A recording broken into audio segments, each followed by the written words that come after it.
Avenue at Bobong Road.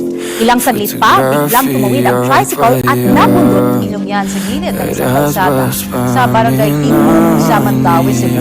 Ilang sandali lamang bigla ho siyang tumakbo at sumingit sa gilid ng papalit. Insidente kung saan makikitang tuloy-tuloy na tumatawid sa highway ang biktima. Titi pasado alas 11:30 kagabi nang bigla nitong makabangga ng isang SUV.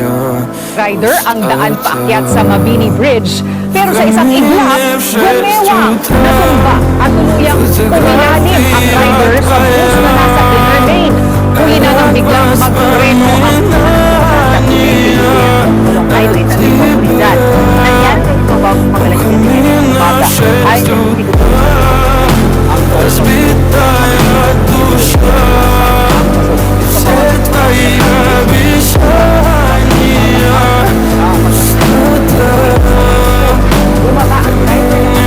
Loma, Quezon City ngayong Martes.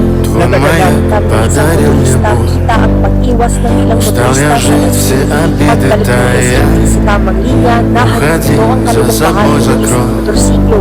Natumbang ang motorsiklo at nilamang ng agos na magdadala sa mga kalsada kaya nagkakaroon